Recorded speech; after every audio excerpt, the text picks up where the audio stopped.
السلام عليكم إخواني الكرام، مرحبا بكم في جيجل. مرحبا ب 58 ولاية. إن شاء الله مع الوقت إن شاء الله بلادنا راهي شابة كما يقولوا ما شاء الله، يعني ربي يبارك. نتمنى من العام الجاي إن شاء الله البلدان كامل ونلقاهم لهنا إن شاء الله. راهم جونا الليبيين، نرحبوا بهم. تابعونا في هذا الروبورتاج. سلام.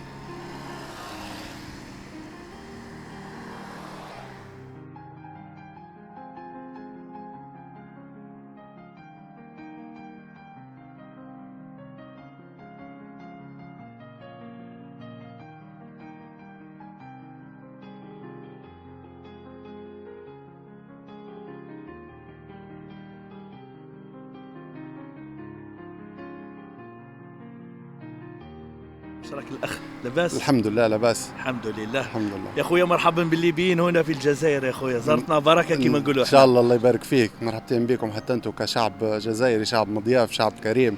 الحمد لله استمتعنا في الجزائر ما شاء الله، مناظر وشعب طيب وبسم الله ما شاء الله. ربي يحفظ الجزائر وشعبها ان شاء الله. اني العام هذا شفت الليبيين راهم بقوه هنا في الجزائر، يعني انتم اول مره جيتوا للجزائر هنا؟ اول مره. عجبتكم؟ الحمد لله. لا ما شاء الله ربي يبارك. واش من ولايات رحتوا لهم تقدر تذكر؟ رحنا للسطيف، ورحنا من بعد السطيف خرجنا للجزائر العاصمه، ومن بعد جينا لشحيل. ايه ومن بعد تو متعدين لجيجل، ومن بعد رحتوا لبجايه. بجايه ومن بعد رايحين لجيجل، ومن بعد نكملوا ان شاء الله المسير.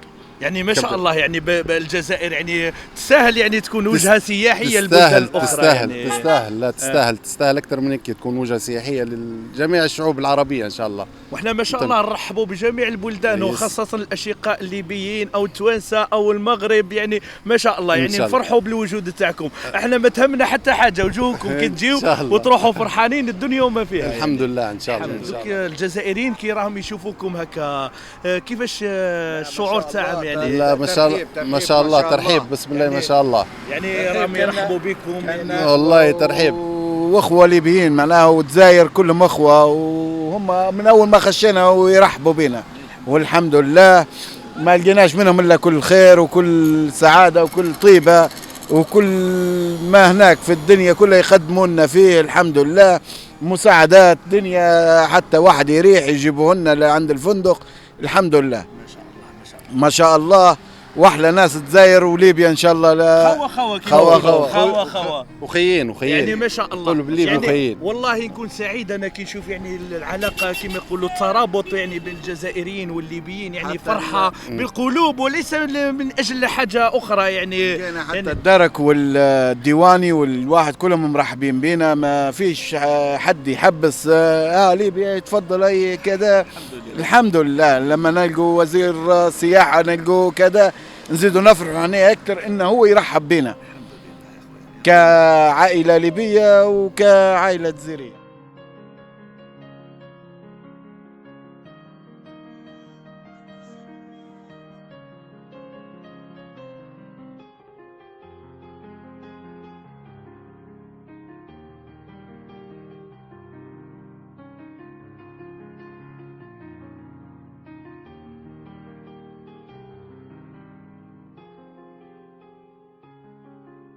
السلام عليكم، معكم هشام شنا، ممثل وكالة شابية للسفر والسياحة.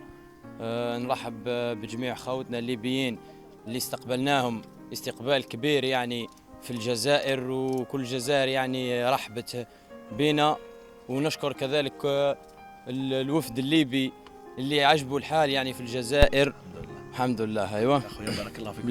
جاتكم الفكره كيفاش اتصلوا بكم باش تعاودوا الجو هنا، باش احنا كما يقولوا ماشي باش الليبيين وواحد اخرين يتصلوا بكم انتم تاع الوكاله؟ احنا نسقنا مع الكابتن ناصر، يعني هذا الممثل النادي الليبي للرحلات السياحيه، نسق مع الوكاله تاع الشابيه للسفر والسياحه، وكان في تعاون يعني ما بين الكابتن عمي ناصر نقولوا له عمي ناصر والوكاله، يعني بابا هو المسؤول على وكاله شابيه للسفر والسياحه.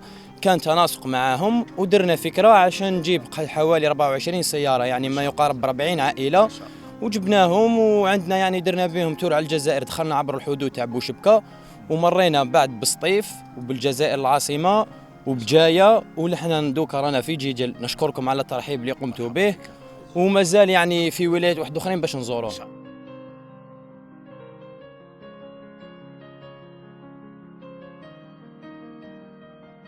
من خلالك من خلال صفحة ناس جيجل نرحبوا بهم مرة ثانية، ونتمنى لهم أنهم قضوا أوقات ممتعة معنا ومع وكالة شبية للسفر والسياحة. ونشكرك على كل مجهود تقدم فيه أخ حسين لتشجيع السياحة الداخلية في الجزائر من خلالك أنت ومن خلال كل الجزائريين. نشكر رئيس النادي الليبي للرحلات السياحية الكابتن ناصر محمد شحيدر على تواصله معنا وخلال العمل على إنجاح هذه الرحلة السياحية، وهي الرحلة الرابعة اكتشف الجزائر، وإن شاء الله يكون فيه رحلة خامسة قادمة إن شاء الله اكتشف الجزائر 5. إخواننا الليبيين، يا أهلين يا أهلين وسهلين، يا أهلين بأرض الرجال، يا أهلين بأرض الفخر، يا أهل بأرض العزة والكرامة والشهامة.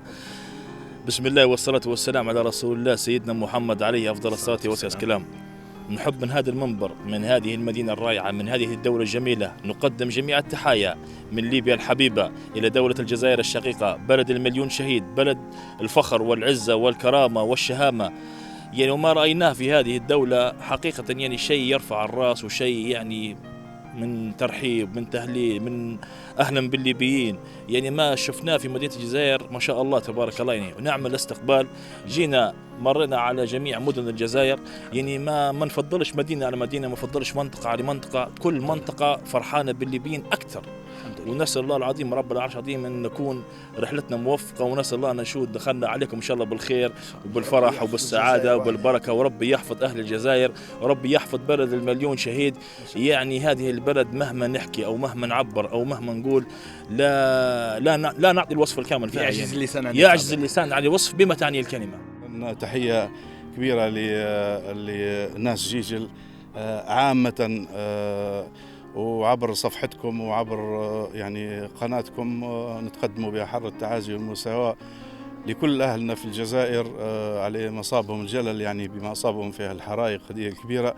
نسأل الله السلامة لجزائرنا الحبيبة. طبعا احنا موجودين في الجزائر، هذه رحلتنا الرابعة. عندنا 2 رحلات شبابية و2 رحلات عائلية، هذه رحلتنا الثانية العائلية. هدفنا في النادي الليبي للرحلات السياحية يعني بعد استكمال ليبيا بالكامل، يعني حوالي بنسبة 97% يعني زرنا تونس بالكامل كل ولاياتها.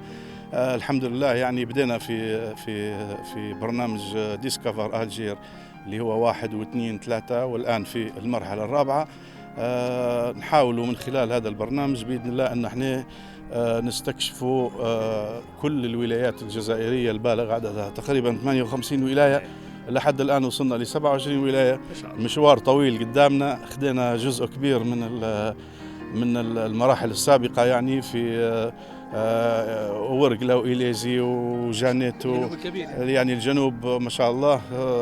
بداياتنا دائما من وادي سوف ولاية الواد، بحكم أن علاقاتنا جيدة جدا، عندنا أصدقاء وإخوة لنا يعني في الله موجودين في وادي سوف، دائما يقدمونا في يد العون والمساعدة، ودائما هم أول من يستقبلنا في الجزائر. فيعني هذا الهدف أن احنا نتعرفوا. لما نقولوا 58 ولاية بالتأكيد مش كل الولايات الجزائرية مثلا فيها مناظر طبيعية زي هالمناظر هذه وكذا، ولكن احنا همنا أن نلتقوا بأهل الولايات هذول أينما كانوا، نزورهم ونشوفوا عاداتهم وتقاليدهم، يعني نمدوا جسور التواصل والمحبة بين الشعبين الليبي والجزائري، اللي هي أصلا وضع طبيعي أنها ممتدة في أعماق التاريخ يعني. فالحمد لله رب العالمين. نسأل الله أن يهني بلادنا إن شاء الله ليبيا، ونسأل السلامة دائما حتى للجزائر، يعني إن شاء الله ربي يدوم عليكم الأمن والأمان. العائلات كلها مستمتعة، الرحلة جميلة جدا.